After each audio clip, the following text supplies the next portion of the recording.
એક ભાઈ ગુજરી ગયા, તમે ખરેખરે ગયા, આપણે ખરેખરે જવું પડે ને. જો આ મરણ અને પરણ બેયની વિધિ આવી ઉત્તમ સનાતન ધર્મમાં જ છે, બીજા કોઈ ધર્મમાં 12મું નથી.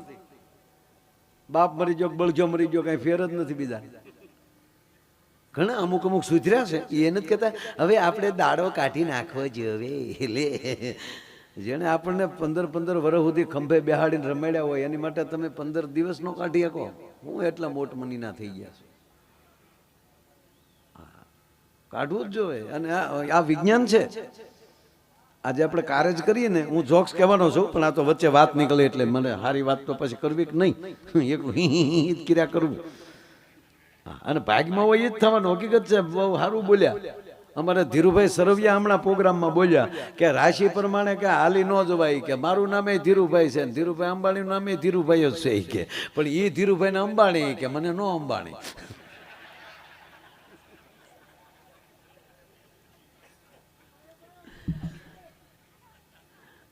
હમણાં જ ભાઈ દીકરાના જન્મદિવસમાં અમારો પ્રોગ્રામ હતો, અમારો કીર્તિભાઈનો.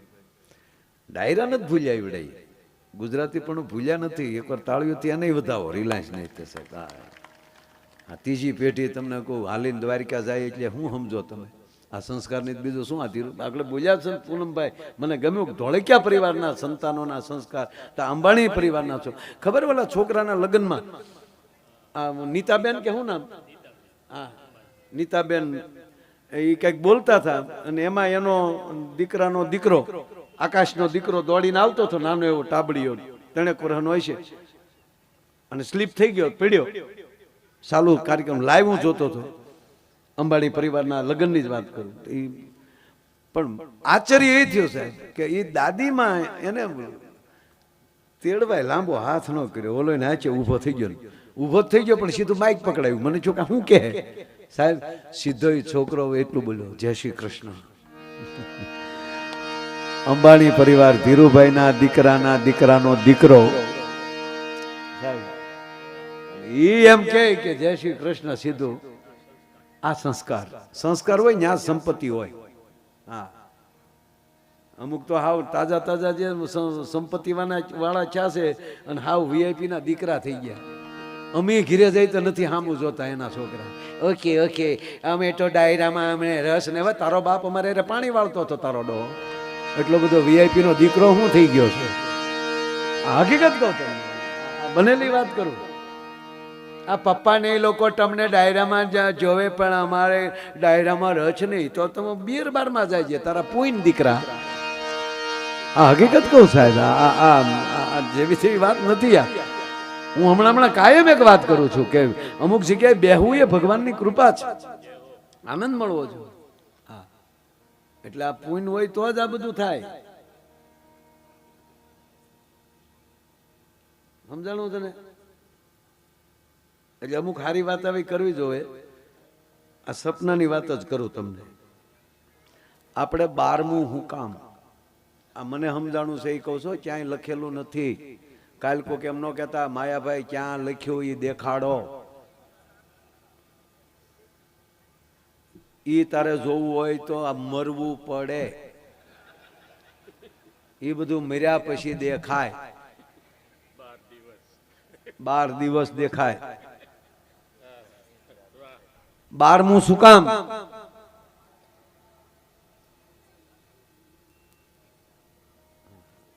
ઘણા બાળવા જાય ન્યાય હખના નો રે. આપણે ગામડામાં જોયું ને તો બળતો ન્યા પીડી શકવે, પછી બાકર નો હોય તો બળતો ન્યાલી ડીંડલું લે. આમ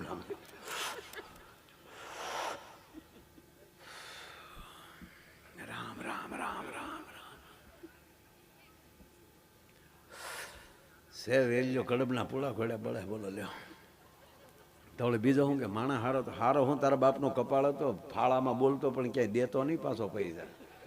કોશું મારીને તકતી કાઢ્યાના દાખલા છે તારા બાપ.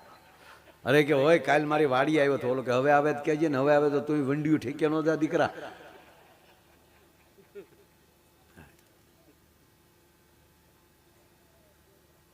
બાર દિવસ શું કામ? ભૂલવાના દિવસ છે 12. 12 વર્ષે 12 દિવસ થઈ જાય એટલે તમે અમુક વસ્તુ ભૂલી જાઓ. જુવાન દીકરો ગુજરી ગયો હોય તો પછી આપણે બધા સાથે ભોજન પાણી લઈ લેતા હોઈએ છીએ. 5 વર્ષે તમારી વિચાર શ્રેણી બદલે, પસંદગી બદલે. પસંદગી મીન્સ વિચાર શ્રેણી. આપણા સોફામાં ફેરફાર કરવાનું મન થાય, આપણે આપણી ગાડીના કલરમાં ફેરફાર કરવાનું મન થાય. લાડીમાં નહીં હો, એ તો કંપની ફિટિંગ. એકવાર પૈણા એટલે બેડો પાર. અને હાથ ભાવ. બે માણા મંદિરે ગયા તે એક બે નામ ઝાલર મારી કે હે ભગવાન, હાથે હાથ ભાવ મને આ પતિ મળવો જોવે. ઓલો મારો દીકરો કે ભગવાન આ ભાવ હાથમાં જ હોવો જોવે. હા, પુરુષ ખરેખરા છે. હા, ઘરે આવીને એમ કે ને કે આજ મારી તબિયત ખરાબ છે, મારે વાળું નથી કરવું, તમે ખાઈ લેજો. એ ક્યાંક લોસો મારીને આવ્યો હોય. ઘરે જ ડાયો થાય ખાલી. એવું છે દાના, આપણે હારા જ છીએ યાર. આ તો ખોટું કહો છો, આપણે હારા જ છીએ બધા. હા, મૂળ વાત કહું સાહેબ, 5 વર્ષે પસંદગી બદલે છે, 10 વર્ષે શેરો બદલે છે, અને 100 વર્ષે યુગ બદલે છે. એટલે જ આપણે વિધાનનો સભાએ 5 વર્ષ રાખ્યો છે. 12 દિવસે ભૂલાઈ જાય. એનું કારણ હું કહું કે 12 દિવસ 12માનું કારણ શું? 12માનું કારણ એટલું જ કે દાખલા તરીકે તમને સપનું આવે છે, સપનું વગર કોઈ રહી જ નહીં શકે. તમે સાંભળ્યું, સપનું આવે છે, પણ સપનું પૂરું ક્યારે થાય? કે જાગો પછી. જાગો નહીં ત્યાં સુધી સપનું ચાલુ હોય.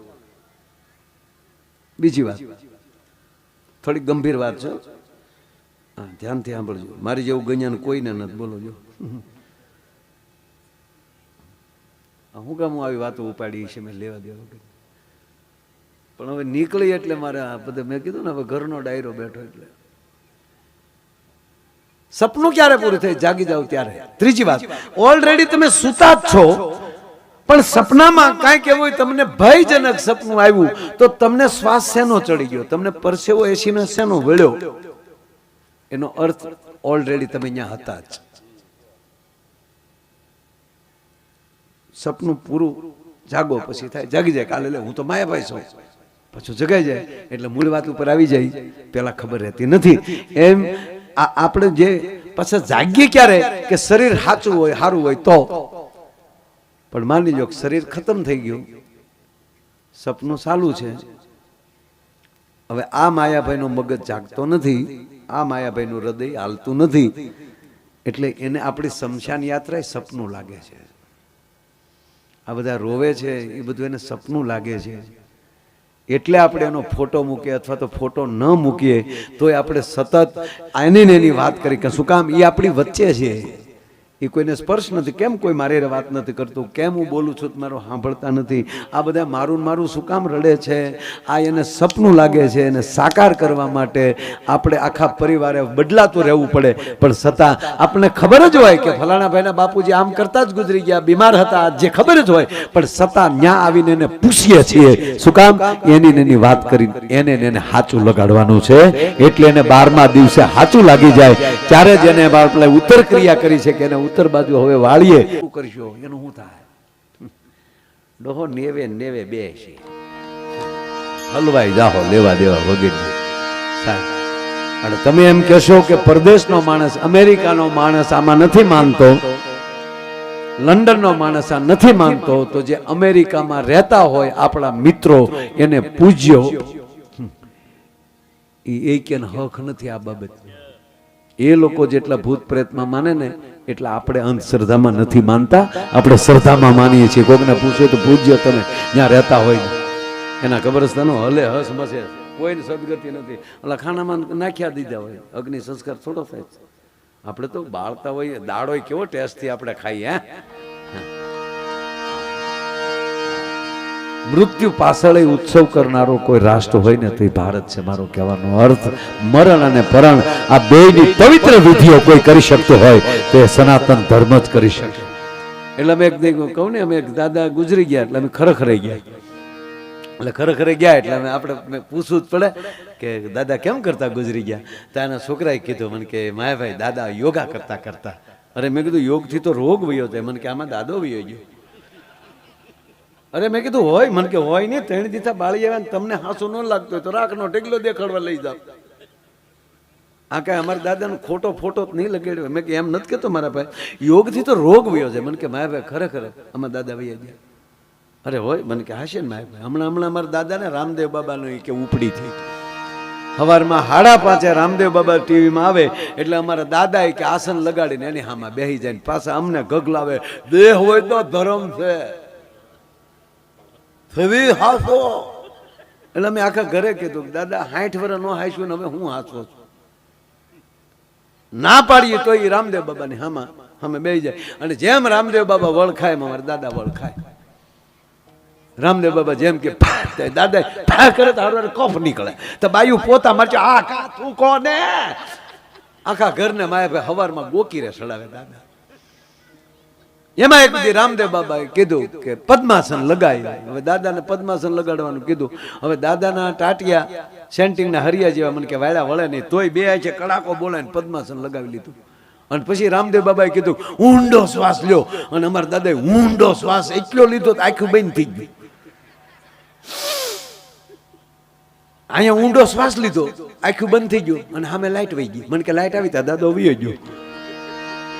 ના ફાવે એ ધંધો કરાય મારા બાપ. પણ મૂળ વાત મારે એક વાત કરવી છે.